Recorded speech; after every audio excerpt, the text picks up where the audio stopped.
también vamos a ver lo que es electroencefalograma. Según sus sílabos es lo que me toca desarrollar.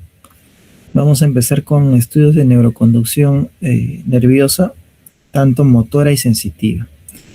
Ya, yo soy el doctor Juan Espinosa. Una breve reseña, no me voy a detener mucho. Ya en el siglo XVIII, perdón, ya había algunas descripciones de los músculos del sistema nervioso, pero indirectamente, porque pensaban que los nervios servían para transmitir fluido, ya para transmitir el espíritu, fluido, ¿no? Como anteriormente pensaban las personas, ¿no? Desde el cerebro hacia los músculos, y los nervios eran como el intermediario entre ellos. Esto es un libro de Moto Animalium de Giovanni Borelli, ¿ya? Donde describe esto. Es el primer acercamiento para tratar de describir los músculos y los nervios desde el punto de vista biofísico, ¿ya? Hay otro experimento que hizo un holandés, Schwaderman, donde básicamente demostró que el volumen de los músculos durante la contracción no aumentaba, sino disminuía, ¿no? Como generalmente lo conocemos, ¿no? Algunas descripciones. Y en el siglo XVIII, este de aquí ya es más cercano a lo que nosotros hacemos de la neuroconducción. Giovanni Galvani ya se dio cuenta, se encargaba de disecar animales y tratar de estudiarlos un poco los músculos, y entre esta disecación de animales veía que al momento de rozar por una parte metálica encontraba una contracción muscular. Entonces es el primer acercamiento de lo que es la neuroconducción. Entonces lo que hacía Giovanni Galvani era utilizar instrumentos metálicos, tanto de bronce o de hierro o metal, para tratar de estimular al nervio y esperar la contracción, ¿no? Obviamente que eran animales ya muertos, disecados, ¿no? Su experimento básico fue sobre todo en ranas, ¿no? Y eso es donde que empiezan a estudiar la electricidad animal, ¿no? Pero había algunas cosas que todavía no se entendía para la época, ¿no? Esta figura siempre lo van a encontrar en cuando hablamos de la neuroconducción, sobre todo motora y sensitiva. Utilizaba elementos metálicos para tratar de conseguir la contracción muscular, obviamente a través del sistema nervioso, ¿no? Que no se describía con exactitud todavía, pero fue un acercamiento bastante importante. Luego Volta en 1791 expresa la gran la admiración hasta este gran descubrimiento de Giovanni Galvani. También da algunas cosas, ¿no? Que las fibras musculares eran el reservorio de la electricidad. Entonces, si bien era cierto, estaban muy cercanos, pero con exactitud todavía no demostraban qué es lo que sucedía, por qué ese músculo se contraía. Luego, en el siglo XIX, Mayendi describe la diferencia entre el nervio espinal anterior y posterior en animales, en este caso en perros. Posteriormente, ya en 1852, Hermann Bohm midió las velocidades de conducción nerviosa en humanos. Ya, para tener la velocidad de conducción necesitamos dos estímulos y una distancia. Entonces, con ello podemos sacar la velocidad de conducción motora. Posteriormente, en la Segunda Guerra Mundial, la técnica se perfeccionó y se incrementó el uso de estudios eléctricos. Y en 1940 se publica la importancia de los estudios de electromiografía y neuroconducción como una herramienta práctica, ¿no? Entonces, de los cuales en adelante se viene usando, ¿no? Entonces, pasar corriente, tratar de conseguir un estímulo a nivel de una contracción, un estímulo a nivel de músculo. ¿Ya? Entonces, desde aquella época es donde venimos haciendo la neuroconducción sensitiva motora y eléctrica, ¿no? Obviamente cada vez los equipos se han perfeccionado, pero todavía sigue siendo un procedimiento un poco difícil para el paciente, ¿no? Porque genera un estímulo, muchos de ellos una hipersensibilidad, un estímulo incómodo, un estímulo doloroso, inclusive para algunas personas que son bastante sensibles. Ya, entonces, los estudios de neuroconducción o de conducción nerviosa, siempre delante del paciente tenemos que tener una historia clínica previa. ¿Ya? Posteriormente un examen físico, ¿ya? Y luego recién vamos a empezar lo que es hacer la conducción nerviosa, ¿ya? No es que vamos directo a hacer el estímulo eléctrico, colocar nuestros electrodos y empezar a estimular, no. Previo a ello tiene que ver por lo menos, quizás si estamos en sala de procedimientos, preguntarle cuál es su molestia, cuáles son sus síntomas, en qué parte tiene los síntomas y posteriormente, por lo menos, hacer un pequeño examen físico. Ya no vamos a directo a estimular con corriente al paciente. Obviamente hay dos tipos de conducción, la conducción motora y la conducción sensitiva, y la mixta también, y posteriormente pasamos a la electromiografía. ¿Ya? Entonces la conducción nerviosa se hace con un estímulo eléctrico. La electromiografía es para medir la actividad eléctrica muscular, pero no se utiliza electricidad o no se utilizan impulsos eléctricos en la electromiografía. En lo que es conducción, sí, vamos a estimular mediante impulsos eléctricos. Ya. Entonces vamos a empezar con la conducción motora. ¿Por qué debemos iniciar con la conducción motora? Ya, siempre, no sé si, ya creo que la gran mayoría ha pasado por neurofisiología, por lo menos el año pasado o este año de repente ya está recorriendo la sala de procedimientos y ven que los neurólogos están haciendo electromiografía, ¿no? Entonces, lo primero que se hace es las conducciones motoras, ya es como un protocolo que seguimos. Las conducciones motoras son fáciles de obtener, son de amplitud grande y puede ser de mucho apoyo para ubicar los nervios, ¿ya? Primero la conducción motora, posteriormente la conducción sensitiva y a posterior la electromiografía, ¿ya? Entonces se sigue un orden. Entonces nos sirve para ubicar los nervios, nos sirve para saber la integridad de las fibras, en este caso motoras, gruesas. Para eso nos sirve. Ya, se mide en milivoltios y la parte sensitiva se mide en microvoltios. Ya, este es un estudio de conducción motora. Ya no le voy a especificar mucho en la parte técnica. Aquí están estimulando para obtener las fibras del nervio mediano. Ya, tenemos un electrodo activo llamado G1 para este caso y un electrodo de referencia G2. El G1 llamado cátodo también y el G2 llamado ánodo, ¿ya? Entonces vamos a estimular en el trayecto del nervio para obtener un potencial de acción motor. O sea, yo estimulo acá en el trayecto del nervio y tengo que obtener el registro en esta zona donde están los electrodos G1 y G2. ¿Ya? ¿Para qué? Para obtener una onda. ¿Ya? Y a consecuencia de que es esa onda, a consecuencia de que yo estimulo el nervio y ese nervio me va a despolarizar todas las fibras musculares o la mayoría de fibras musculares para obtener un potencial de acción motor, en este caso. ¿Ya? Es eso lo que obtenemos. Ya obtenemos un potencial de acción muscular compuesto. Ya generalmente acá están haciendo algunas mediciones. Si yo estoy fuera del trayecto del nervio, obviamente que voy a tener amplitudes más pequeñas.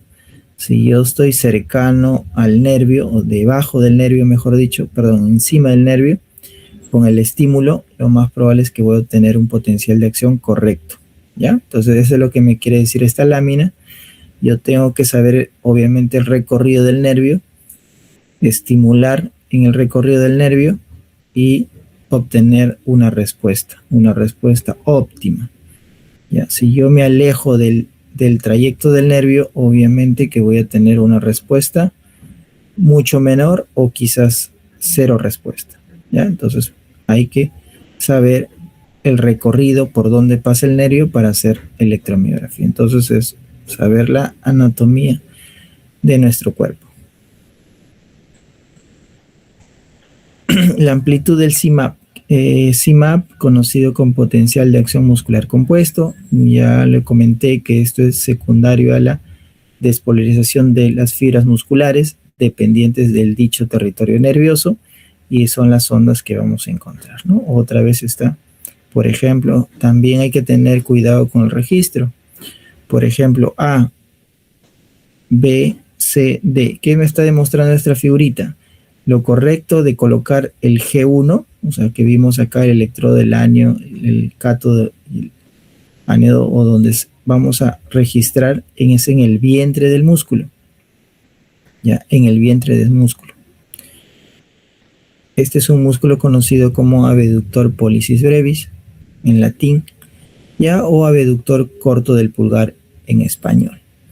Ya, entonces, en neurofisiología mucho nos basamos en el latín porque es el idioma que se debe utilizar en todo el mundo, ¿ya? Pero bueno, para nosotros, abductor corto del pulgar, entonces tenemos que colocar un registro también encima del vientre del músculo y una obtención del registro distal en el tendón del músculo. ¿Ya? Lo que quiere demostrar esta figurita es, si yo coloco el registro en A, como ven aquí, mi potencial de acción va a salir de esta forma, obviamente con una deflexión positiva hacia abajo, ¿ya? Lo correcto es colocarlo en el B o en el C, donde la deflexión es negativa hacia arriba, que es lo correcto.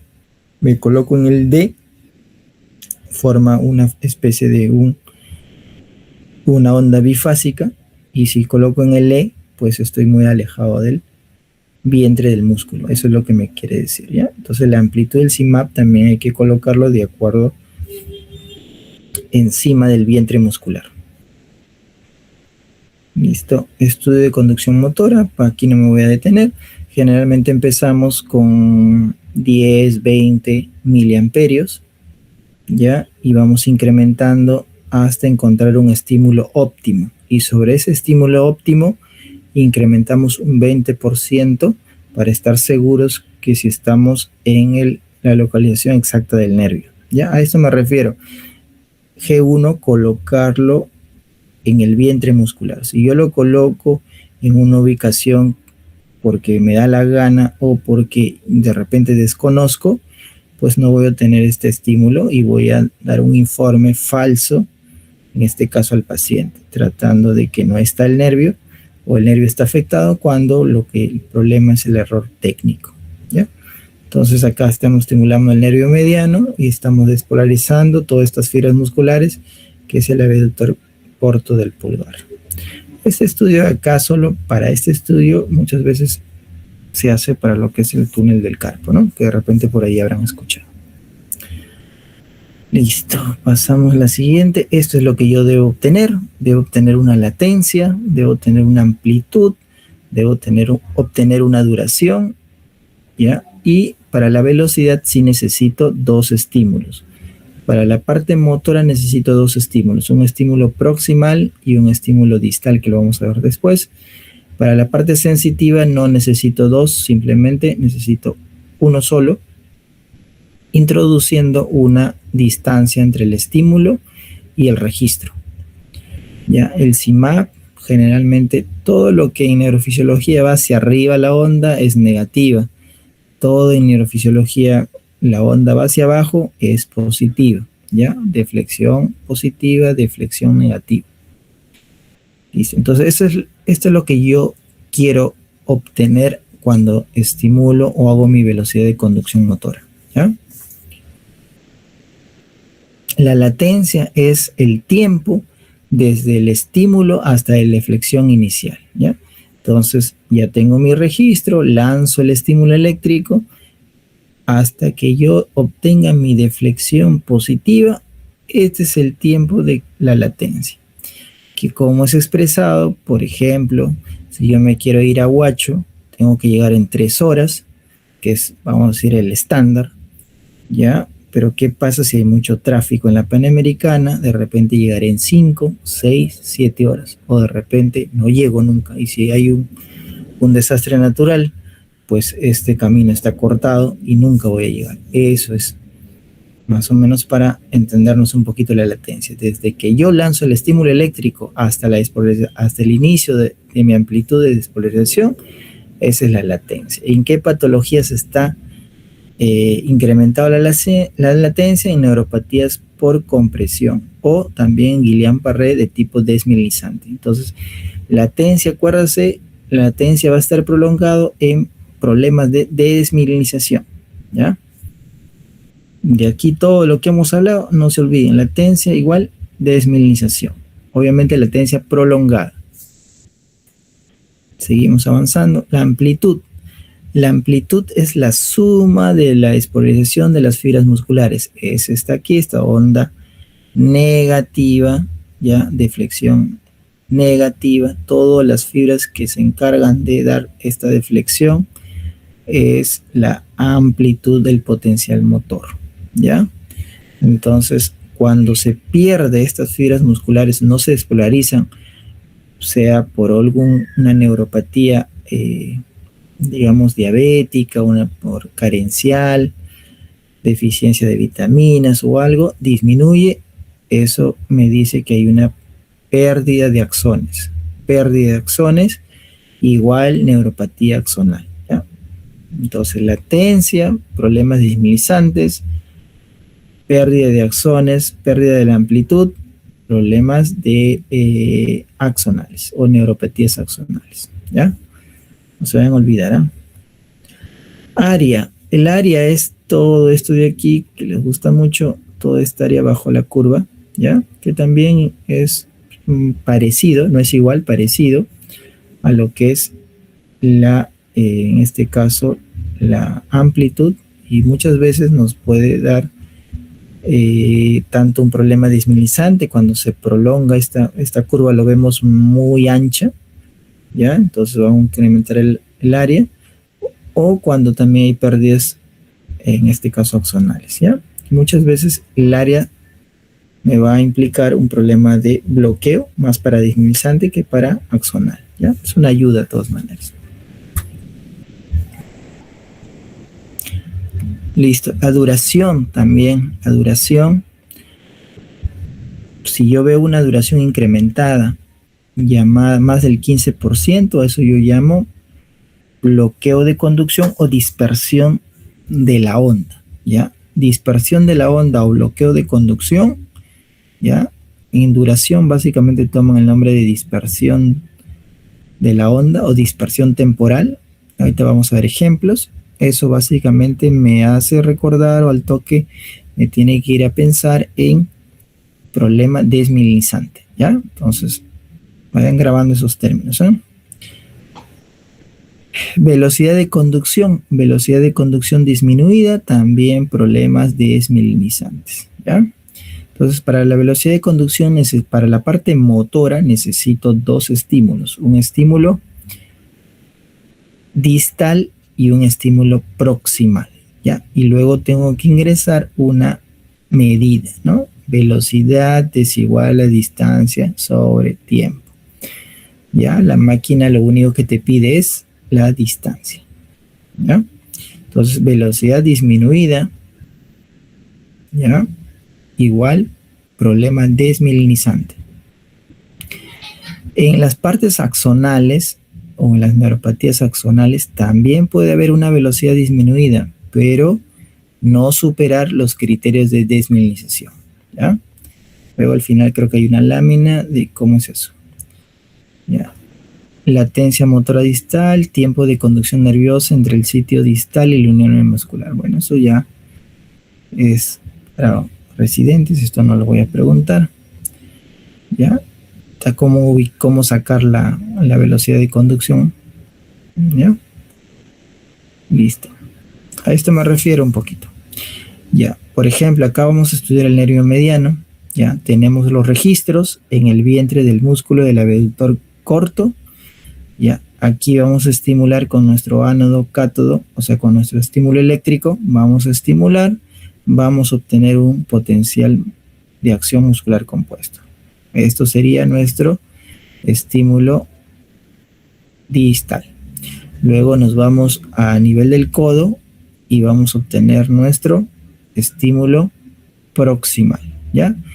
El registro no se mueve, simplemente el estímulo es el que vamos a tener en otro punto. Esta es la distancia que voy a medir entre estímulo y esa es la distancia que tengo que introducir para obtener la velocidad. Lo demás el equipo lo hace todo. Y si ustedes quieren sacar por su propia cuenta, también pueden usar la fórmula y no hay ningún problema.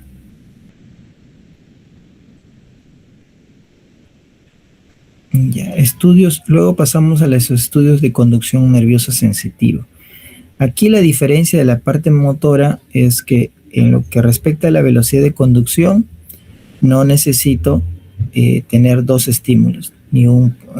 Lo puedo hacer, sí, dos estímulos, 3, 4, pero con un solo estímulo ya yo puedo obtener la velocidad de conducción motora, ¿ya? ¿Por qué? Porque no tengo placa, no tengo unión neuromuscular, ¿ya? En cambio, en la parte motora sí tengo unión neuromuscular y también tengo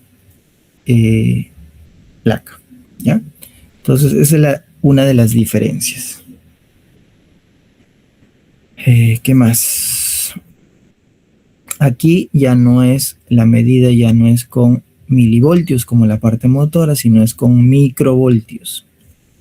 Ya, y estos son especificaciones técnicas básicamente, ¿no? Entonces acá lo que intentamos es espolarizar las fibras musculares.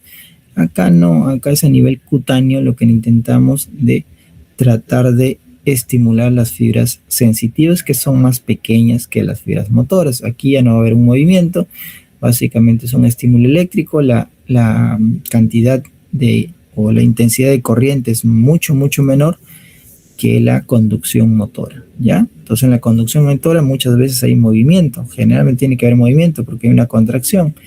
En la parte sensitiva no necesariamente, por el tema que ya solo estoy estimulando las fibras sensitivas a nivel cutáneo, ¿ya? Listo, este es el electrodo que se utiliza para las fibras sensitivas. Igual vamos a tener una latencia, vamos a tener una amplitud, una duración. Tenemos dos tipos de latencia, una latencia de inicio, que es desde que yo lancé el estímulo eléctrico hasta el inicio del potencial negativo, ¿ya? O también tenemos una latencia pico, ¿no? Dependiendo a qué vamos a usar. Igualito, latencia de inicio es desde que yo lanzo el estímulo hasta el incremento de la electronegatividad, ¿ya? Latencia pico, ¿ya? La que está ya encima de la parte del potencial electronegativo. Igualito los valores siguen. Si yo tengo prolongada la latencia, me oriento para una desmilinización. Si yo tengo una velocidad de conducción disminuida, me oriento para desmilinización. Si yo tengo una pérdida de amplitud, me oriento a la parte axonal, ¿no? La amplitud, esta es la amplitud que vemos aquí, ¿ya? Todo esto de aquí, la altura, mejor dicho, acá está, la altura, ¿ya? Entonces, en problemas desmilinizantes, la amplitud también se puede reducir, pero más o predominantemente se reduce cuando hay un daño axonal. Igualito refleja la suma de todas las fibras sensitivas que se despolaricen. En la parte motor era reflejada toda la suma de todas las fibras musculares. Aquí es todas las fibras sensitivas que se despolarizan, ¿ya? La duración está marcado, también lo puedo usar para la parte desmielizante. Velocidad de conducción que ya le comenté, ¿ya? En lo que respecta a los estudios de conducción sensitivo y nervioso sensitivo, hay dos términos, ¿ya? Que no confundir. Uno es antidrómico versus ortodrómico. Antidrómico es que lo hacemos al revés. ¿Qué quiere decir? La sensibilidad es que lleva, digamos, la parte, lo recoge, ¿no? De la parte periférica a la parte central, ¿ya? Y la parte motora es que lleva la información o el movimiento de la parte central a la parte periférica. Entonces, esto de aquí que estoy mostrando con mi mouse, ese es antidrómico y este es ortodrómico. ¿Por qué? ¿Por qué antidrómico? Porque estoy haciendo al revés. Estoy estimulando, acá está mi cátodo, ¿ya? Mi cátodo, mi ano, mi estimulador, y están mis registros. Entonces estoy haciendo al inverso. ¿Cómo es la parte fisiológica? De la parte sensitiva, hacia, o sea, de la parte distal hacia la parte proximal. Es lo que viaja la sensibilidad. ¿Qué estoy haciendo acá? Al contrario, estoy haciendo que viaje de la parte proximal a la parte distal, ¿ya? Entonces, por eso antidrómico. ¿Cuál es lo fisiológico? Ortodrómico, ¿ya? Entonces, acá estoy estimulando, ahora con estos también se puede estimular, y estoy registrando en la parte de la muñeca. O sea, acá estoy estimulando en la muñeca y estoy registrando en los dedos, o sea, de proximal a distal, y acá a la inversa, estoy registrando en la muñeca y estoy estimulando a nivel del dedo. Este es el ortodrómico y este es el antidrómico. Ya, un ratito voy a cargar mi batería que se va a acabar. Dame un segundo.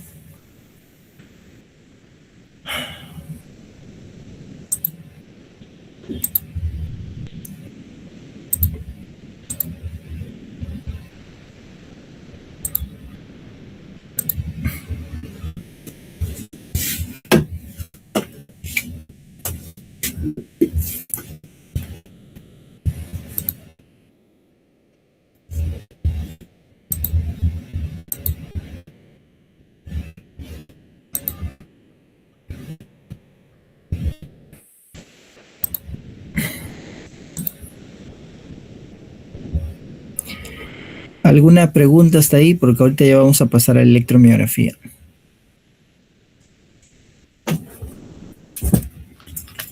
Entonces, esos términos que les va a ser familiares de desmielización, de la parte axonal, para ustedes eso es lo que tienen que aprender, o por lo menos tratar de grabarse, ¿ya? Lo demás no le voy a mencionar porque de repente van a estar haciendo electromiografías por ahí con algunos doctores y les van a preguntar. Hay un tema bastante importante de polineuropatías y quizás le va a interesar, ¿ya? Entonces vamos de nuevo.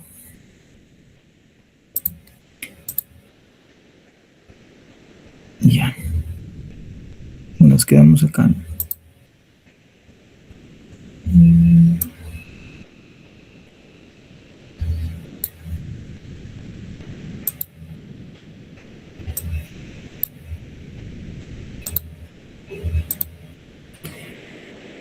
Sí llegan a ver, ¿no? Ya. Entonces, seguimos. Ya para terminar, ahorita ya vamos a terminar esta parte. Y ahorita vamos a concluir. Entonces, a eso se trata la parte antidrómica y ortodrómica. Ya esto no me voy a detener. Mixtos, no todo nervio es completamente motor y sensitivo. Hay algunos nervios que son mixtos, ¿ya? O sea, ¿qué quiere decir? Vienen juntos y luego se separan, o hay algunos que en cierta parte vienen prácticamente combinados con fascículos, ¿ya? O sea, vienen juntos. Por ejemplo, el nervio mediano a nivel de la muñeca, ¿ya? el ulnar, ¿no? A nivel del codo, ¿no? Ya luego después se subdivide. El nervio radial viene juntos hasta el músculo del isfrac y luego se subdivide en uno sensitivo y luego en uno motor, ¿ya? Entonces, también se puede estudiar esos nervios sensitivos, ¿ya? De similar manera, pero generalmente con estímulos. Por ejemplo, acá es un estímulo ortodrómico. Estoy registrando a nivel de la muñeca y estoy estimulando a nivel de la palma. Ya hay muchas técnicas que se puede hacer. Esto es lo que le estaba comentando y esto es lo que se tienen que llevar de estos 30 minutos que he hablado. Esto es lo que se tiene que llevar. Anormalidades de la conducción nerviosa. La electromiografía básicamente es uno de los elementos o procedimientos que nos sirven para lo que es los nervios periféricos, ¿no? ¿Qué son nervios periféricos? Son los nervios que salen de las raíces nerviosas hasta las extremidades más distales, ¿ya? Entonces, obviamente que al hablar de neuropatías, pues yo lo primero que tengo que pensar, este paciente puede ser beneficioso de una electromiografía, de una velocidad de conducción, ¿no? Entonces, las lesiones neuropáticas se pueden subdividir o se pueden dividir en fisiopatológicamente en un problema axonal, un problema de la mielina. Si es axón, entonces tenemos disrupción del nervio de forma física, tóxico, metabólico o genético, ¿ya? O sea, estas son las causas o daños de la parte axonal. Quizás no son los únicos, pero son los más frecuentes. Causas de la parte de daño de la mielina: pérdida o disfunción, por lo general por atrapamientos o compresión.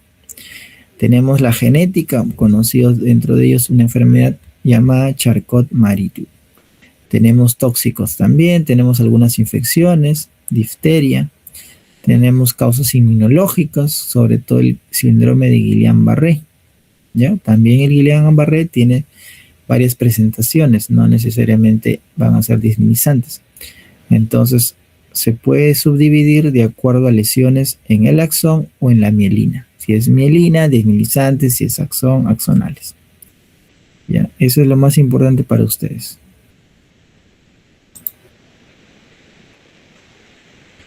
Ya.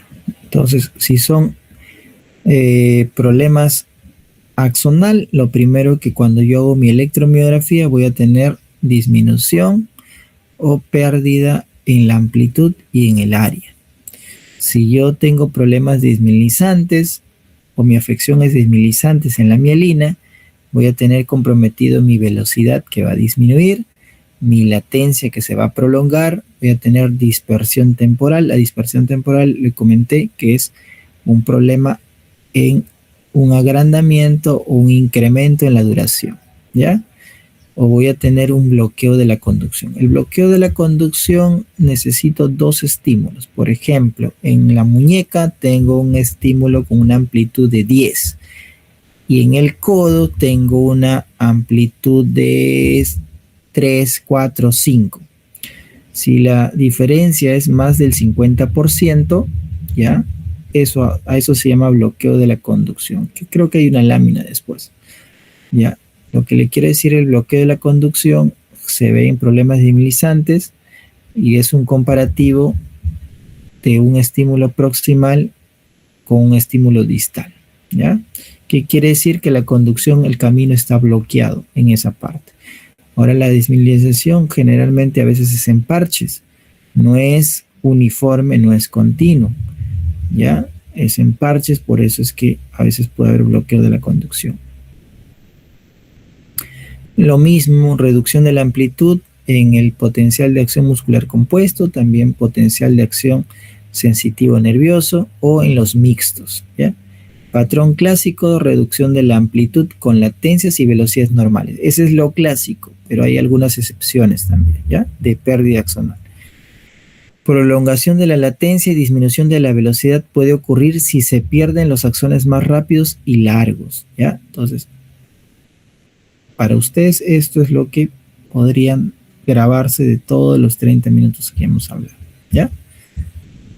Entonces, amplitud, ¿no? También si hay una pérdida importante de las fibras musculares, pues también puede prolongarse la latencia y generar una disminución de la velocidad, pero que no cumple criterios de desmilizante. ¿Ya? Lo vamos a ver ahorita.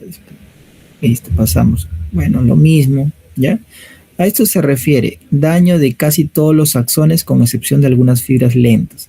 Por ejemplo, el punto todo la amplitud de esta campana, vamos a decir, tenemos velocidades de las fibras musculares de 35, las más lentas, y tenemos velocidades hasta de 65 en las más rápidas. Cuando hay una pérdida de las fibras musculares, o sea, hay una pérdida axonal, pues obviamente van a perder esta curvita y ya no se va a ver tan bonita, sino lo que dice esto es que también puede reducirse y solo quedar las fibras de 35, 40, ¿no? Y ya las fibras más rápidas se pueden perder. Entonces, al perderse las fibras más rápidas de todo este conglomerado, también la velocidad puede disminuir en la parte de cuando hay un daño axonal, pero obviamente que no van a disminuir a rangos desmilizantes. Rangos desmilizantes son menor o igual del 75% del valor normal. ¿A qué atribuye este valor? O sea, en castellano es menor de 35 milisegundos, ¿ya? Aquí vemos la campana. Si ya menos de 35 milisegundos, esto tú puedes decir, o podemos decir que esto ya no se debe a un problema axonal, sino ya es un problema dismilizante. O sea, lo que les quiere decir que en lesiones axonales también puede haber disminución de la velocidad, pero a rangos no de desmilización, ¿ya? Entonces, ¿cuánto es la velocidad? Pues para eso tienen que saber cuánto es la velocidad en miembros superiores e inferiores. La velocidad en miembros superiores, así a grosso modo, es más de 50 milisegundos, y a grosso modo en miembros inferiores es más de 40 milisegundos, ¿ya? Entonces, eso es lo que te está diciendo esta curva, ¿ya? Pero para ustedes, pues por lo menos saber el 1 y el 2. El 3 ya es un poquito más difícil, pero ya más o menos saben la noción, ¿no? Lesiones dismilizantes, y con esto ya terminamos. La mielina es esencial en la conducción saltatoria. En ausencia de esta, la velocidad puede estar disminuida o bloqueada. La disminución menos del 75% del IMES inferior normal. Sacan su cuenta, si en miembros superiores es 50, sacan el porcentaje de menor igual de 75%, ¿ya? Prolongación más del 130%. ¿Ya? Para eso sí tienen que saber cuánto es la velocidad, cuánto es la latencia de cada nervio, ¿no? Muchos difieren, ¿ah? ¿Ya? Entonces, a eso se refiere. Por ejemplo, un nervio mediano, la latencia es menor, igual a 3.9 hasta 4 se le da. Entonces, si están en 8, pues quiere decir que hay una prolongación de la latencia, ¿no? Entonces, para esto son los criterios dismilizantes. Mayor de 130% en lo que respecta a la latencia y menor del 75% del límite inferior normal, ¿no? Por ejemplo, le pongo un ejemplo, le pongo la latencia y le voy a venir un caso para que hagan esto. Ya, por ejemplo, le pongo un nervio mediano que normal es 4, pero siempre en los exámenes y todo siempre ponen el valor normal. Ustedes sacan su porcentaje y si ven si está menor de esto, pues ustedes, dismilizante. Si tiene tu latencia, dismilizante. Y si no le cumple, pues dirán está normal. Y si les cumple una ligera disminución, dirán axonal. Para eso tengo que darle toda la amplitud y todo. ¿Ya? Listo. Lesiones dismilizantes, ¿no? Ya. A ver, rapidito así, le voy a hacer acá, ¿no? Caso 1, tengo una velocidad de 35 y tengo es una amplitud de 7, ¿no? Qué facilito, ¿no? Caso 1, velocidad de conducción 35 y una amplitud de 7. ¿Qué me pueden decir esto? Caso 2, Tengo una velocidad de 35 y tengo 0.2. ¿Qué me podrían decir de esto? El primer caso, que sería desmilizante o axonal. Y el segundo caso, ¿qué me pueden decir? ¿Ya? En ambas tengo, vamos a decir, no me dan el nervio, pero sí a grosso modo vamos a poner un nervio mediano, ¿no? Vamos a ponerle un nervio peroneo, ¿no? 35 velocidad disminuido, que la velocidad del peroneo es 40, y la amplitud del peroneo más o menos es 5 milivoltios. Entonces, el primer caso, la velocidad está disminuida, la amplitud está normal, esto sería un desmilizante, ¿no? Y el segundo caso, la velocidad está ligeramente disminuida, 35, pero la amplitud está muy, muy reducida. Entonces, este es un caso de axonal, ¿ya? Entonces, caso 1, desmilizante, caso 2, axonal. Ya esto es más complejo, esto ya lo voy a poner para ustedes, para el examen. Ya. Entonces, bloqueo. Aquí esto es lo que le quería presentar. Para un bloqueo necesito dos. Un estímulo próximo, perdón, un estímulo distal, la A, y un estímulo proximal, la B. Ya, en la A, ahora, ¿por qué se produce eso? Porque la lesión no es uniforme, la lesión es saltatoria, en parches. Entonces la A está bastante bien, no hay ningún problema, pero se dan cuenta en la B no hay potencial, y este más de lado está como, esto es lo que yo llamo dispersión temporal. Ya sería desde aquí donde está mi mouse hasta aquí, ya. Entonces eso es un problema de dispersión temporal, pero acá lo que estamos mostrando es un bloqueo de la conducción. Vamos a ponerle un valor, aquí es 10 y acá será 2. ¿Hay más del 50%? Sí, hay más del 50%. ¿Ya? A esto llamamos bloqueo de la conducción, y esto es desmilinizante. ¿Ya? Listo. Bueno, ya eso ya no voy a tocar, ¿no? Por ejemplo, acá, ¿no? Lesión, pierde la mielina, no es uniforme, es saltatoria. A esto es lo que yo llamo dispersión temporal, ¿ya? El primero todo bien, no hay ningún problema, pero la segunda, en el estímulo proximal, está bien la duración, sería desde acá hasta acá, ya, una duración incrementada, más del 15%, para yo llamar dispersión temporal, ¿ya? Duración incrementada, ¿ya? Y esto pues está normal. También problemas desminizantes, ¿ya? Listo. Ya, yo creo que ahí nos quedamos. Ya hay más cosas, pero ya pasamos a otro tema. Vamos a hacer electromiografía, a ver si llegamos a electroencéfalo, y si no ya lo dejamos ahí para la próxima, cuando hacemos ¿cómo se llama esto? Epilepsia, de repente ahí terminamos. Ya, entonces aprendes eso, ya creo que les he explicado bastante bien. Ya, el último caso. Está haciendo un nervio mediano ABP. ¿Qué es abductor pollicis brevis? ¿Ya?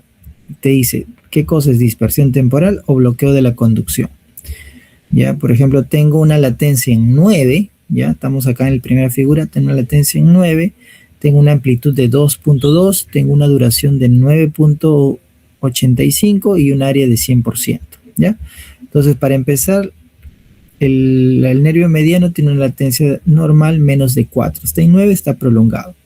Tengo una amplitud de 2.2, está disminuido, es 3 a 5, o sea, tengo disminución. Tengo una duración muy prolongada en 9.85, ¿ya? Pero vamos al codo. En el codo tengo una latencia de 19.5, o sea, súper prolongada.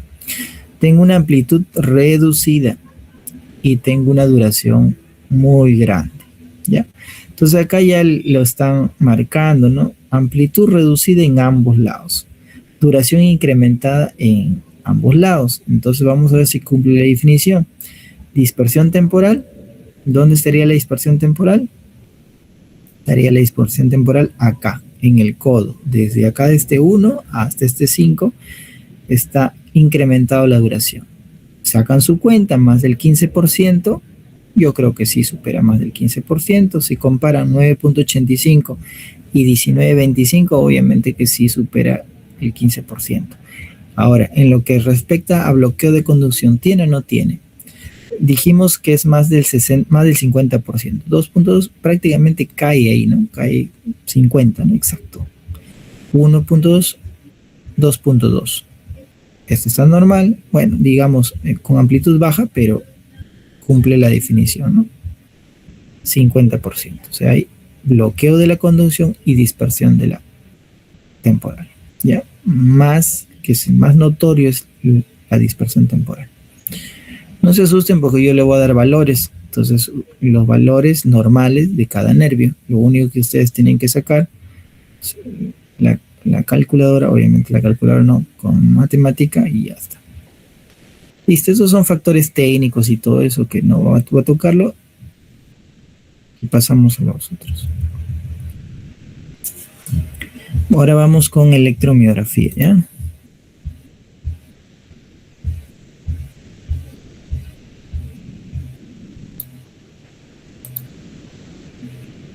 ¿Sí ven mi diapositiva?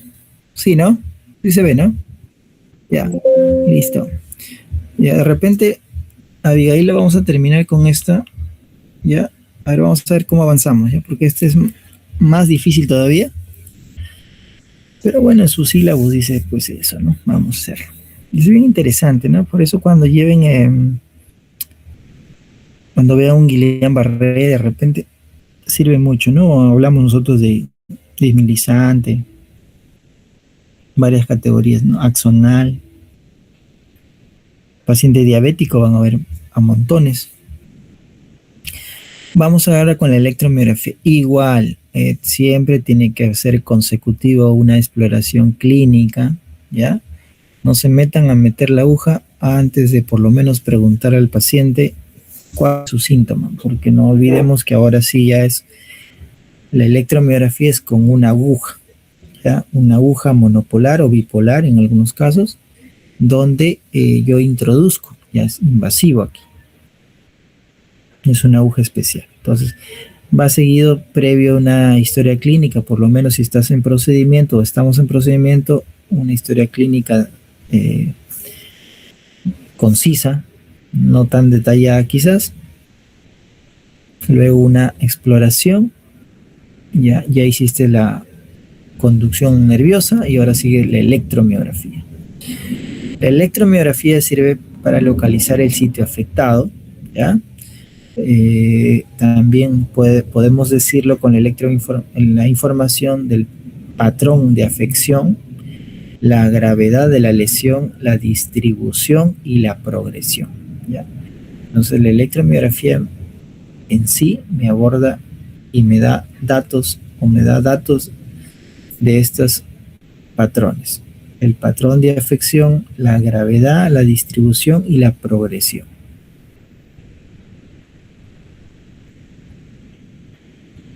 Obviamente que siempre es un estudio individualizado,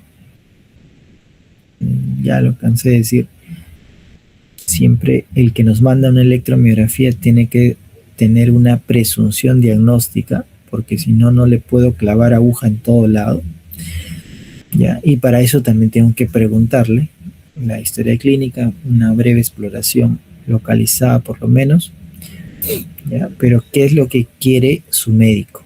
¿Ya? Una sospecha diagnóstica, ¿no? ¿Ya? Entonces es importante. Y también tenemos que saber en mente los diagnósticos diferenciales, ¿ya? Para nosotros tener ya, al momento de hacer la electromiografía, tener ya un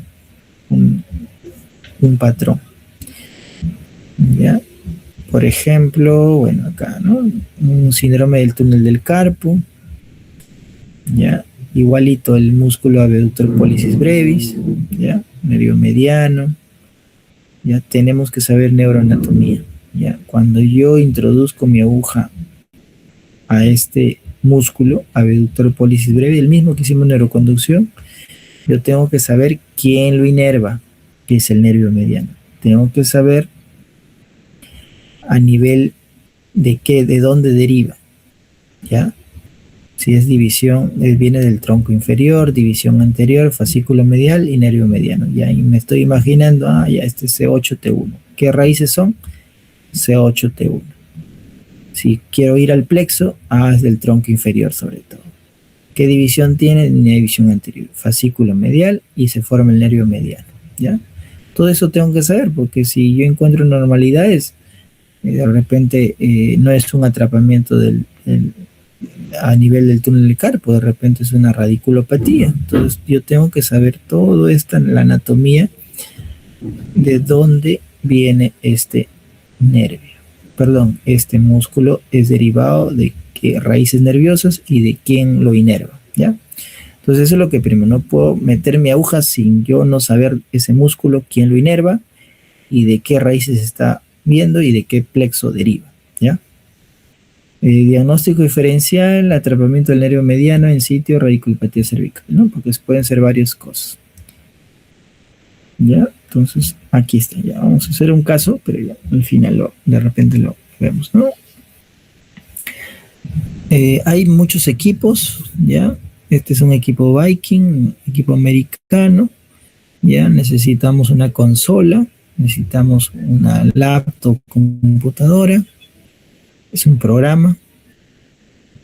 Este es el amplificador, aquí es donde se va a colocar los electrodos, ¿ya? De captación y también los electrodos de aguja, ¿ya? Hay dos tipos de aguja, una aguja monopolar y una aguja bipolar. La aguja monopolar solo tiene una aguja que funciona como un electrodo activo, y la aguja bipolar ya tiene incorporado su referencia y el electrodo activo, ¿ya? G1 es el electrodo activo, G2 es la referencia. La aguja monopolar solo es el electrodo activo y tienes que colocarle una referencia. La aguja bipolar tiene ya incorporado su electrodo de referencia, obviamente que es un poco más gruesa que la aguja monopolar, ¿ya? Entonces esto es lo que vemos, ¿ya? ¿Para qué sirve? Pues permite ver el registro de la actividad eléctrica de las fibras musculares. En conclusión, evalúa la integridad de la unidad motora, ¿ya? La unidad motora, un nervio sensitivo, llega al ganglio dorsal, va a la fibra muscular, la unión neuromuscular y la fibra muscular. En este caso la parte sensitiva no tiene unión neuromuscular, pero la fibra motora sí. La fibra motora de la raíz anterior, luego por eso a veces le digo que se une, luego se subdivide, conforma tanto la fibra sensitiva y la fibra motora nervio periférico. Este sí tiene una unión neuromuscular y obviamente se encarga de inervar, ¿no? Todo esto sirve la electromiografía para evaluar la integridad de la unidad motora. La unidad motora son las raíces, los nervios y llegando a la inervación muscular, ¿ya? Todo eso es la unidad motora. Por eso cuando de repente han visto ustedes un informe, dice unidades motoras con amplitud y duración normal, ¿no? O unidades motoras con amplitud y duración incrementada y morfología polifásica. Ya están evaluando todo eso. Es la forma como hacer, ¿no? Por ejemplo, acá están con una aguja monopolar. Esta es la tierra.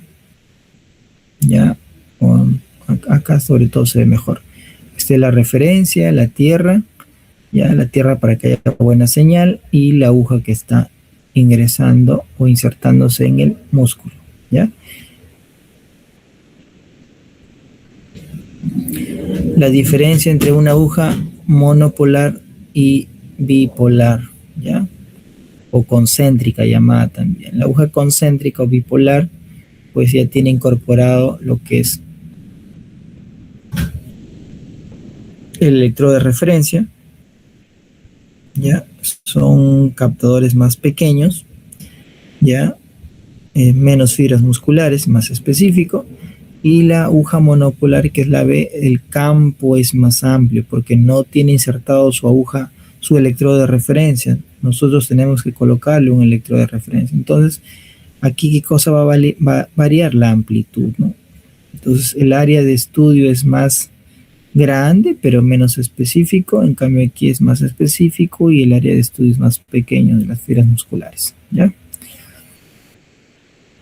Uno de ellos es la diferencia en el área de estudio. La aguja concéntrica ya bien incorporado. El otro teníamos que colocar su referencia.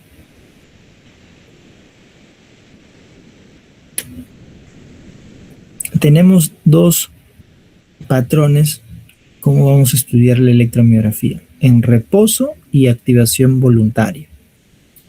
En reposo hay que indicarle al paciente no debe tener ningún movimiento, ninguna contracción, ¿ya?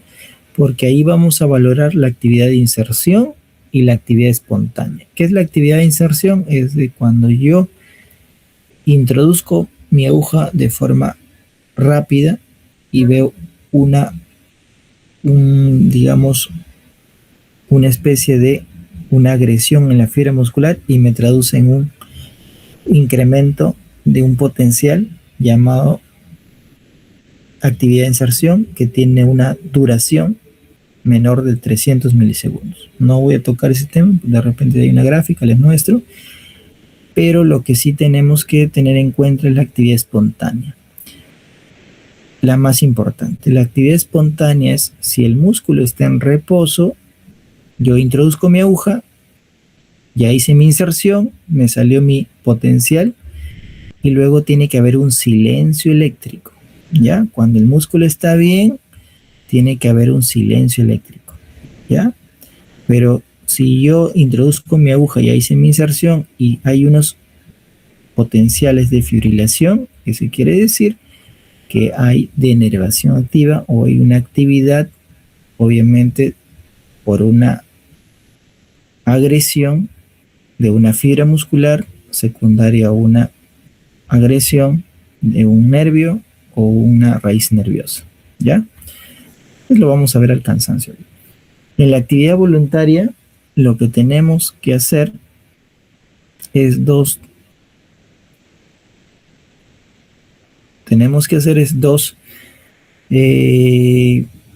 órdenes. Uno que es contracción parcial y contracción máxima.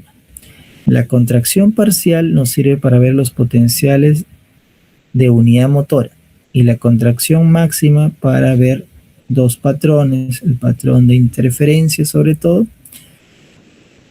que nos sirven para ver también la integridad de esa fibra muscular o de ese músculo y ver si tiene una agresión del nervio o de una raíz nerviosa. Ya, entonces, todos estos son los pasos que hay que seguir. En reposo y activación voluntaria. En reposo tenemos que saber la actividad de inserción al momento de introducir la aguja en el lugar correcto.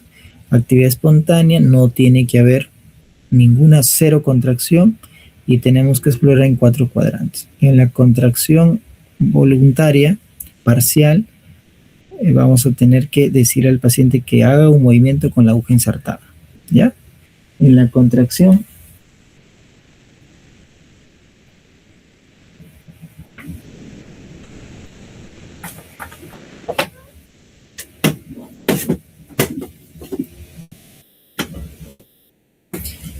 gracias. Ya. En la contracción voluntaria, obviamente hay que darle una orden al paciente con la aguja insertada que haga un movimiento, ya, para ver las unidades motoras. Y en la contracción máxima, obviamente que el esfuerzo, si hay un sobreesfuerzo, para ver el patrón de interferencia, o sea, el llenado de la fibra muscular. Ya. ¿Qué vamos a encontrar en cada uno de ellos? Pues en la actividad espontánea vamos a encontrar ondas positivas, potenciales de fibrilación, fasciculaciones, mioquimias, y en la contracción parcial vamos a encontrar unidades motoras, donde tenemos que evaluar la morfología, la amplitud, la duración y fases. En la contracción máxima tenemos el reclutamiento, activación, patrón de interferencia. Vamos a ver si hay una gráfica para mostrarla. Esto es importante. Cuando la lesión es aguda, la recomendación es, si yo tengo un daño, una afección, un golpe, un traumatismo, ¿ya? Y estoy sospechando de una lesión nerviosa, estoy sospechando de una radiculopatía, de una plexopatía, la recomendación para hacer un estudio neurofisiológico no es de inmediato, ¿ya? ¿Por qué? Porque recién a los 7 días o 10 días, recién empieza el daño o la degeneración valeriana o waleriana, ¿ya? Entonces, si yo hago un estudio de electromiografía hiperagudo, dentro de los primeros 7-10 días, prácticamente esa electromiografía no me va a dar un falso negativo. No voy a decirle un pronóstico adecuado, un daño adecuado, porque no voy a tener los instrumentos, las fases de este daño, ¿ya? Entonces lo que quiero decirles es que no se hace electromiografía en etapas hiperagudas, ¿ya? Por eso en el Guillain-Barré, en una plexopatía o en una parálisis facial no le indicamos electromiografía inmediatamente, ¿ya? Primero le damos su tratamiento, ¿ya? O otras cosas, y luego recién se pide el estudio, ¿ya? Hay literaturas que dicen pasado las 21 días, es correcto. Actualmente hay muchos estudios donde que ya hay lesiones tempranas pasado los 7-10 días, ¿ya? Como por ejemplo las ondas tardías o reflejos tardíos o ondas tardías. Eso sí empieza los primeros días, entre 7 y 10 días, vamos empezando ya una prolongación o una afección, ¿ya? Pero los signos de denervación activa o lesiones de aparición durante el reposo recién aparecen a partir de la segunda o tercera semana. Entonces es por eso que no se hace electromiografía en hiperaguda, ¿ya? Entonces acá esto es importante, lesión neuropática en 7-14 días recién puedo obtener algunas descargas espontáneas, ¿ya? Cuando yo introduzco mi aguja lo dejo en reposo y empiezo a aparecer algunas lesiones, algunas descargas estando en reposo, ¿ya? Entonces ya saben, llévense eso, no hacer electromiografías y no pedir electromiografías en etapa hiperaguda. Trátalo y luego después pides tu electromiografía. ¿Para qué? Para que te sirva para tu pronóstico y tu afección de daño, ¿ya? Entonces, entre la segunda o la tercera semana, ¿ya? Porque es donde que vamos a encontrar algunos signos que nos van a orientar la afección, la gravedad de la afección y también el pronóstico, ¿ya? En Guillain-Barré hay algunas ondas que aparecen a partir de los 7-10 días, pero son ondas que uno hay que dirigirlas, ¿no? Ya está, entonces eso de ahí. Bueno, también la electromiografía nos sirve para lesión miopática, ¿ya? La lesión miopática es el daño de las fibras musculares, sobre todo en miopatías inflamatorias, sobre todo en lesiones inflamatorias. Entonces seguimos, ¿no? Nos sirve para localizar la lesión de la radiculopatía, nos sirve para la gravedad de la lesión, nos sirve para la evolución, si es aguda o crónica, ¿ya? Y otras cosas. Estas son las ondas positivas, ¿ya? Las ondas positivas se ven en reposo, cuando yo introduzco mi aguja y le digo que no se mueva, que esté relajado. Es difícil que se relaje con la aguja insertada, pero que no haga ningún movimiento, ¿ya? Ondas positivas porque le digo todo en neurofisiología lo que va hacia arriba es electronegativo o negativos y todo lo que se va hacia abajo es positivos. Hay unas características que no me voy a tomar el tiempo de hacerlo porque ya son para residentes, pero les presento las ondas positivas. ¿Ya? A ver, vamos a ver si sale el videito para que escuchen el sonido y se graben por lo menos cuando están. ¿Dónde se fue? No, creo que no se puede. Ahí está.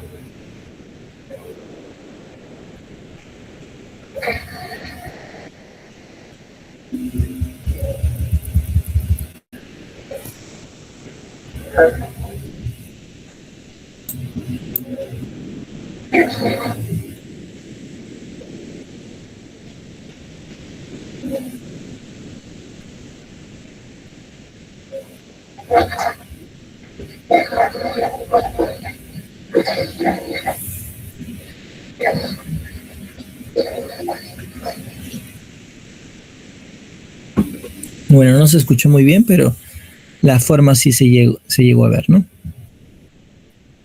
Ahora las fibrilaciones también se ven en actividad espontánea al reposo.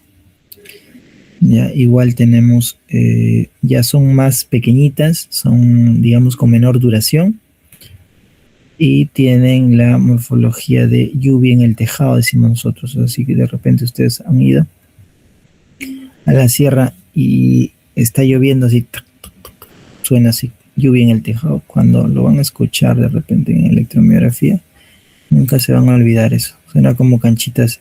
Las fasciculaciones son como canchitas de cuando se está reventando canchitas de popcorn. Y las fibrilaciones con las ondas positivas son como lluvias en el tejado, sonidos de lluvias en el tejado. Solo hay de ondas positivas, creo. Ya. Otras cosas que se ven en reposo son las descargas repetitivas complejas, sobre todo en pacientes con daño neuropático severo, y también en pacientes con miopatía se puede ver las descargas repetitivas complejas. ¿Ya? Bueno, este es un ejemplo. Todo el tiempo están descargando, ya hacen la transmisión entre estas unidades motoras. ¿Ya? A ver, acá tenemos otro tipo que es las descargas miotónicas. Suena como el avión en picada.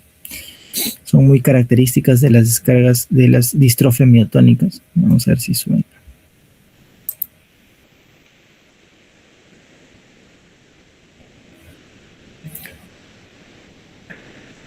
¿No? Okay. Y lo que está haciendo en la figura es el rodete miotónico. Como estos problemas son dificultad para la relajación, entonces lo que le está haciendo aquí es con el martillito de reflejos tratar de ya el músculo, y lo que quiere obtener es una relajación disminuida, ¿no? También hay otra forma de hacerlo, hacer puño, y vemos que se relaja lentamente, ¿ya? Obviamente que tiene otras más características, pero ahorita estas son las descargas. Pensé que salía, pero a ver, de repente sí le muestro. Las descargas neuromiotónicas son así. Todo el tiempo están de esta forma y tienen como si un avión en picada se está cayendo. Ha sido derribado, igualito suena. Creo que esta, a ver, vamos a ver.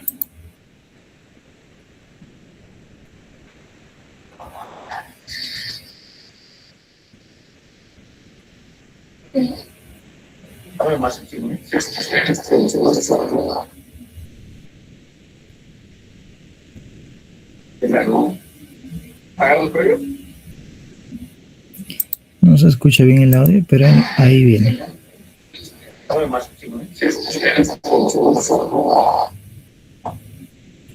Ya, esas son las descargas miotónicas.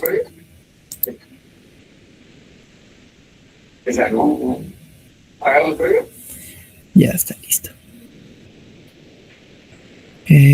Fasciculaciones. A ver, vamos a ver. Eso les ha pasado a ustedes también, seguro.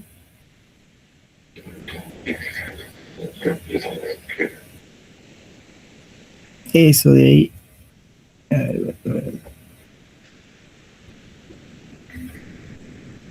Ya, todo no es, ahí hay ondas positivas y hay fasciculación. Yo le voy a mostrar ahorita.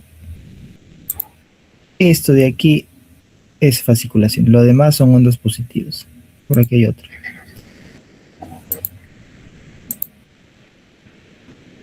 Este de acá, este complejo, es fasciculación. Los demás son ondas positivas. Fasciculaciones, pues son ondas, son movimientos de grupos musculares. Ya, creo que quizás a gran mayoría les ha pasado, que se ve que se mueve su músculo, ¿no? Solito. Obviamente hay varias causas, etiologías de fasciculaciones, ¿no? Muchos de ellos lo englobamos con neurona motora, ¿no? Afección de neurona motora. Obviamente ELA, pero tiene que ver el contexto, no necesariamente ahí. También se ven radiculopatías, polineuropatías, neuropatías por atrapamiento severas y fasciculaciones benignas, ¿no? Paciente que esté estresado, paciente que no ha dormido bien, paciente que está nervioso y que consume estimulantes, ¿no? Pueden tener fasciculaciones benignas, ¿ya? No necesariamente son todas anormales, pero a veces unos pacientes leen el internet fasciculaciones y al toque entran en terror, ¿no? Entonces, acá retomando las descargas miotónicas que se ven en reposo, estas son las patologías que se pueden encontrar: miopatías inflamatorias, distrofa miotónica, paramiotonía congénita, ¿ya? Listo, avanzamos. Ya, entonces, algunos puntos claves, ¿no?, de la electromiografía. Hay dos patrones, un patrón neuropático y un patrón miopático. ¿Cómo lo diferencio? Ahora viene.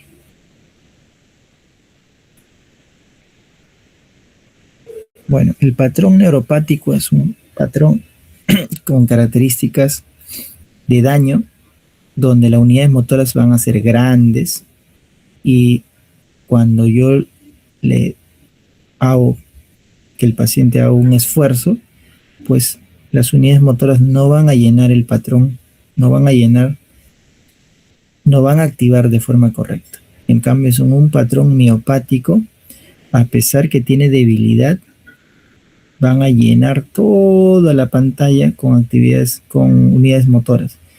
Pero la diferencia va a ser, así a grosso modo, uno es grande, neuropático, y el otro es pequeño. La duración puede ser grande, pero la amplitud del patrón miopático va a ser pequeña. En los dos puede haber denervación, pero la diferencia está en las unidades motoras pequeñas, unidades motoras grandes en la neuropatía y unidades motoras pequeñas en la miopatía. Y otros puntos más que de repente no tiene mucho sentido tomar. La polifasia, que de repente lo han escuchado, ya nos mide el grado de ya de cronicidad. Hay que medir la amplitud, la duración, las fases. Ya el reclutamiento, el esfuerzo que hace el paciente tratando de hacer un patrón de descarga de unidades motoras. Ya, obviamente en un paciente neuropático el reclutamiento va a estar disminuido, en un patrón miopático va a estar aumentado. Es otra diferencia también, ¿ya? Y esto es lo que le decía: patrón A, patrón normal, ¿ya? B, patrón neuropático. C, patrón, el C, ¿qué puede ser? Patrón miopático, lleno, chiquito pero lleno. El B, patrón neuropático, espina de pescado. Y A, el patrón normal, ¿no?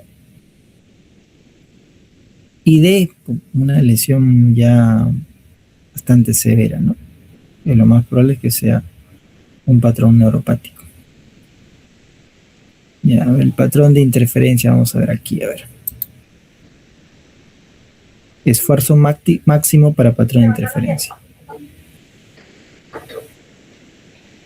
Ese es patrón lleno.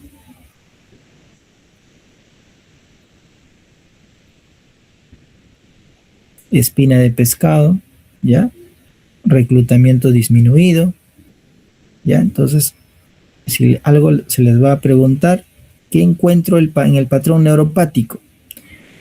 Amplitud aumentada, duración aumentada, fases aumentadas conocidos como polifasia, y patrón de interferencia con reclutamiento disminuido, espina de pescado, ¿ya? O sea, ¿por qué le dicen espina de pescado? Porque se parece, ¿no? Pero en sí es un patrón de interferencia incompleto, ¿ya? Reclutamiento disminuido, ¿ya? Hay espacios ahí. La lesión neuropática tiene fases: lesión hiperaguda entre 7 a 14 días, ¿ya? Por ejemplo, aquí, ¿qué se va a encontrar en la lesión neuropática hiperaguda? Es más, acá empieza entre 7 a 14 días, normal, y solo vamos a encontrar el reclutamiento disminuido, nada más. Y ya saben que la degeneración valeriana empieza a partir de los 7, 10 días, entonces por eso se hacen 3, 4, peor, no se encuentra nada y no sirve para nada tu electromiografía, ¿ya? Algunos signos que se pueden encontrar en la lesión hiperaguda, sí, entre 7 y 14 días. De inervación ya empieza a partir de los 21 días. La reinervación a partir ya de los 21 días en adelante, ya hasta un mes. Y la crónica ya más de 6 meses, ¿no? Entonces, reinervación entre 21 hasta inclusive 2 meses se podemos encontrar. Enfermedad de neurona motora, patrón neuropático, ¿ya? Reclutamiento disminuido. Si ya estamos en reinervación temprana, vamos a encontrar un aumento de la amplitud, duración y polifasia. Entonces hay muchos patrón miopático crónico, duración aumentada y disminuida. Podemos tener amplitud aumentada, disminuida en la crónico. En el agudo vamos a tener amplitud disminuida, ya. Entonces, solo para terminar, lo que nos va a dar la electromiografía es una herramienta para localizar la lesión, útil en lesiones de raíces nerviosas, en plexo y nervios periféricos. Vamos a complementar la exploración neurológica, detectar anormalidades cuando todavía no hay debilidad objetiva, útil para el pronóstico de nervación y reinervación. En enfermedades de la neurona motora, obviamente que es diagnóstico, en miopatías, ¿ya? Y se utiliza también en el manejo de distonías y espasticidad como una guía de aplicación de toxina botulínica. O sea, sirve para muchas cosas. Se complementa con la neuroconducción, ¿ya? Entonces, vamos a hacer unos 5 minutos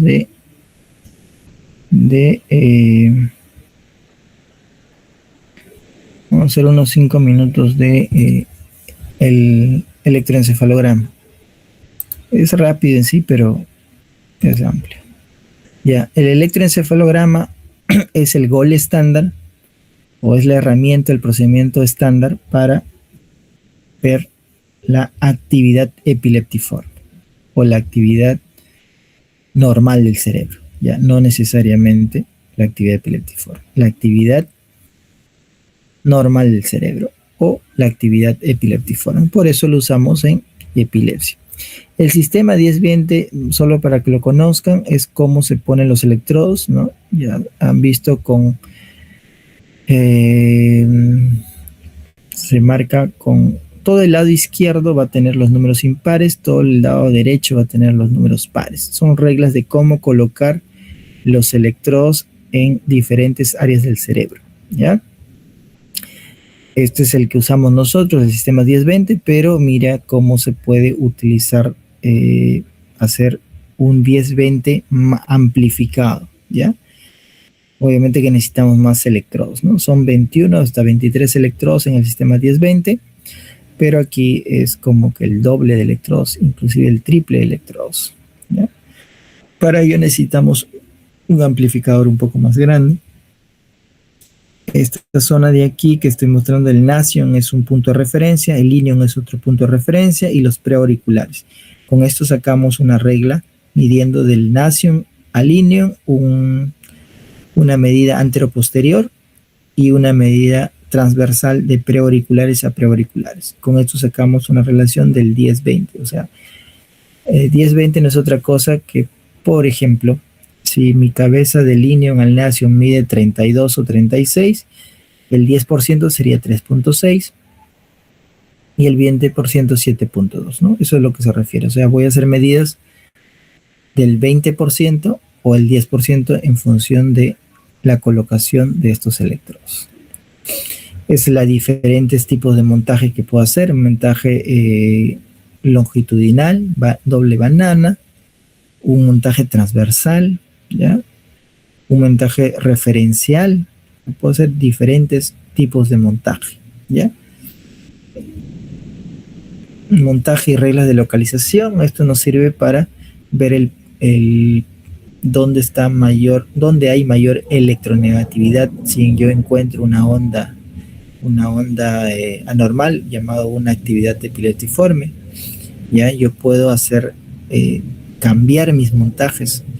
Puedo ahora, como todo el electroencefalograma es digital, o sea, computarizado, yo puedo cambiar. Una vez que tenga colocados mis electrodos, yo puedo hacer un montaje diferente o puedo referir mis electrodos con la finalidad de capturar o ver dónde está la mayor electronegatividad de mi actividad epileptiforme, ¿ya? Entramos ya a lo que es la parte de una ligera introducción. Tenemos dos ritmos. Si el paciente está despierto y está con los ojos párpados cerrados, voy a tener un ritmo alfa. También puedo tener un ritmo beta, ¿ya? Alfa tiene una frecuencia que lo vamos a ver y beta también tiene una frecuencia y tiene una amplitud o un voltaje. También puedo obtener ondas teta, ondas delta, si el paciente está dormido o el paciente tiene alguna afección. Y algunas anormalidades en pacientes que, dependiendo del diagnóstico, pues se debe encontrar, ¿no? Pero también cuando yo voy entrando en somnolencia voy a tener un teta en las regiones temporales y en algunos pacientes están en somnolencia o están despiertos, podemos tener algunas delta llamados. Entonces, la época corresponde a un pantallazo del electroencefalograma digital que tiene 30 segundos, ¿ya? Y son llamados épocas donde se cuenta la actividad de base, donde vamos a tener los grafoelementos. Frecuencia es el número de hertz, ciclos, elementos por segundo. Brote o paroxismos, conjuntos de ondas de aparición súbita, claramente distintos. A esto me refiero. Vamos a decir, si yo tengo un pantallazo donde me aparece 30 segundos, donde me aparece 10 segundos, acá me había un lapsus, no es una época, no es 30 segundos, sino es 10 segundos, ¿ya? 10 segundos. Entonces, una época llamada 10 segundos, donde yo voy a medir, voy a contar, voy a contabilizar la actividad predominante de esa época. Entonces, una época mide 10 segundos.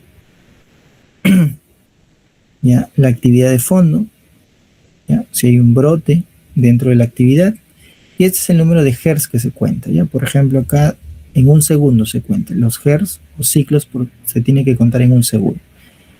Por ejemplo, acá hay 1, 2, 3 actividad anormal en 3 segundos. Entonces vamos a decir una actividad epileptiforme, punta onda, ¿ya? A 3 Hz por segundo o 3 ciclos por segundo, que es lo mismo. Hay otros ritmos, el ritmo armónico, ritmo de la mitad de la basal, conocido como subarmónico. Si el ritmo alfa es 8, vamos a decir, el ritmo subarmónico es 4. Hay un ritmo supraarmónico que es el doble, si es 8, pues sería 16. ¿Ya? Entonces, son términos que hay que conocer. Bajo voltaje, menos de 20 microvoltios. De muy baja amplitud, menos de 10 microvoltios. Alto voltaje, más de 50. Esto se refiere a las ondas.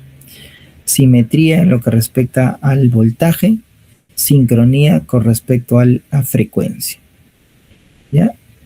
son ondas, es un poco difícil de repente que contar para ustedes, pero lo que quiere decir es acá, ¿no? Un pequeño de 4 meses, así son sus ondas. Ya tenemos ondas teta, ya también podemos tener algunas más rápidas, ya. Entonces, en rango teta para un niñito de 4 meses está muy bien.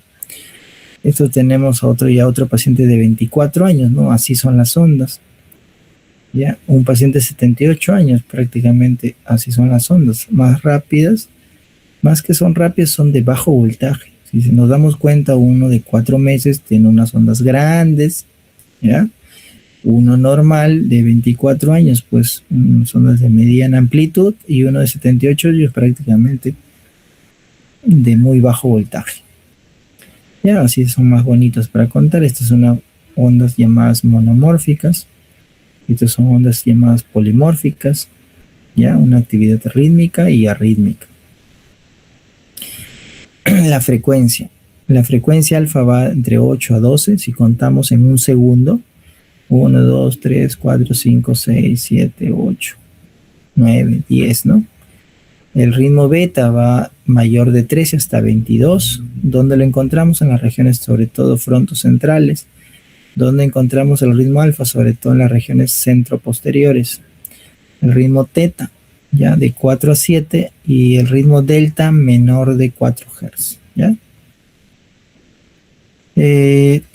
La actividad del cerebral no es lo mismo. A los 6 meses vamos a tener una frecuencia de 5 Hz.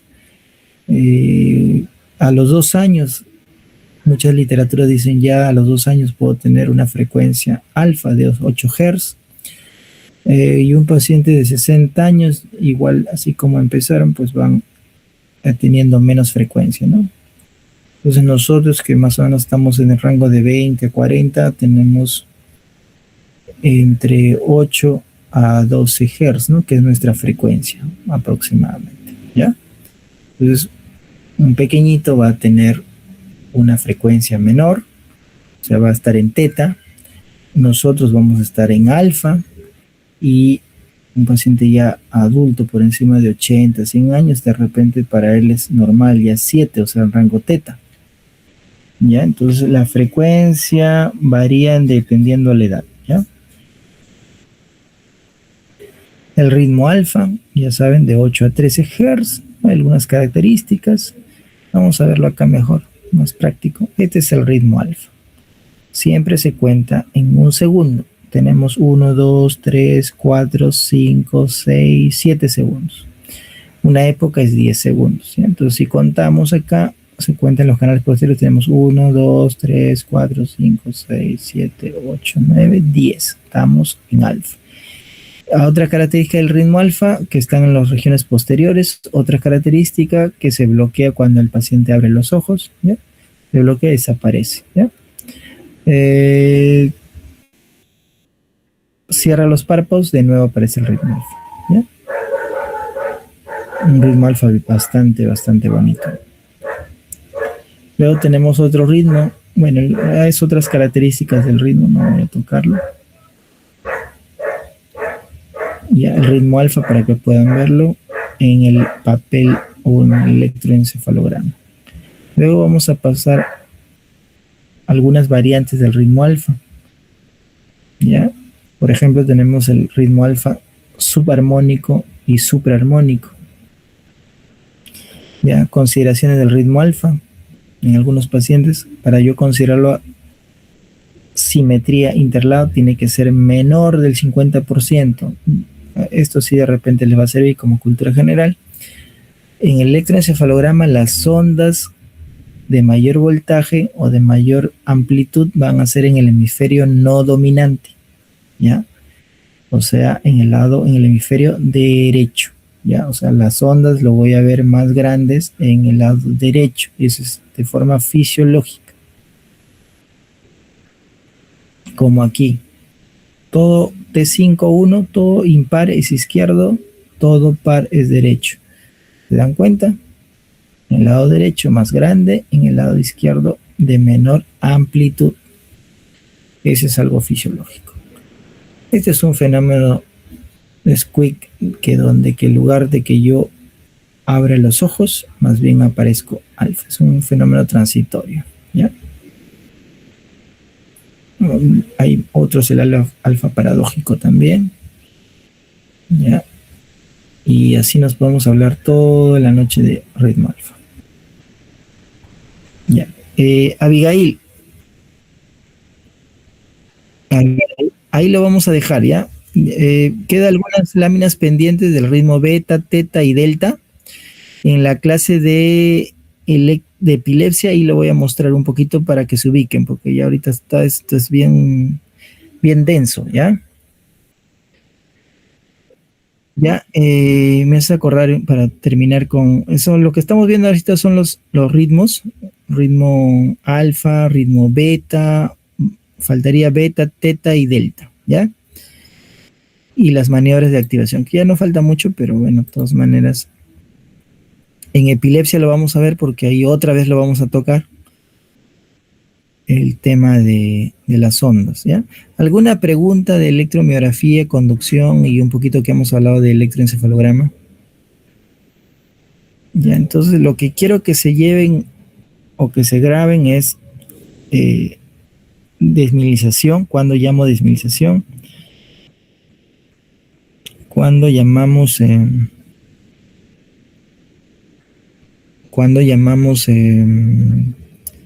lesiones axonales, desmilinizantes. ¿Y para qué sirve la electromiografía? Pues ya creo que con eso suficiente. Ya, y en el electroencefalograma, el ritmo alfa, ¿no? Que es un ritmo que no tenemos, a lo fisiológico. Ya, y nada más creo. Ya, ¿y para qué sirve? Pues, ¿no? Sirve para el electroencefalograma, es una herramienta muy útil para los pacientes con diagnóstico de epilepsia. ¿Y para qué? Si el diagnóstico de epilepsia es clínico, sirve para unos síndromes clínicos, número uno. Sirve también para localizar la actividad epileptiforme y también sirve para los pacientes que se sospecha de un estado epiléptico no convulsivo, o sea, que tienen pacientes con problemas de conciencia y que quizás el cerebro esté descargando y no hay ninguna actividad clínica. Es una herramienta muy útil para epilepsia en general, ¿ya? La electromiografía para lesiones neuropáticas, lesiones miopáticas con subdivisiones, lesiones radiculopáticas, ¿ya? Entonces, por lo menos ese panorama llévense. Con eso me siento bastante satisfecho, ¿ya? Y pues nada más, ¿no? Es un poco, quizás lo han visto ustedes en la parte de neurofisiología el año pasado, pero sí para ustedes de repente es un poco difícil, ¿ya? Pero bueno, eso es todo de mi parte. Queda algunas láminas pendientes y lo muestro en el tema de epilepsia, que eso va a ser un poquito más bonito para trabajar. ¿Alguna pregunta, duda, comentario, algo que quieren agregar?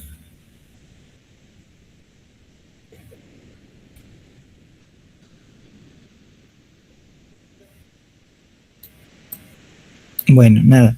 Abigail, entonces los seminarios vamos a seguir los martes hasta terminar y luego pasamos a los seminarios de fármacos y las clases sí, vamos a ver si lo ponemos los días de semana o si no los sábados seguimos haciendo. Pues.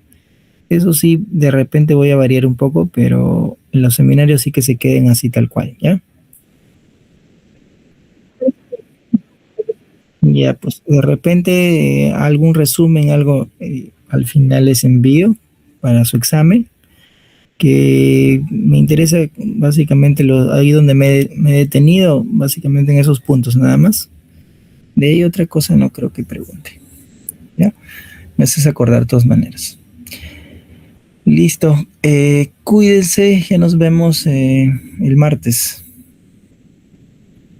Ya. Gracias por su atención, ha sido un poco denso, pero pues eso es lo que indica sus sílabos. Gracias y nos vemos el martes. Hasta luego. Con todos.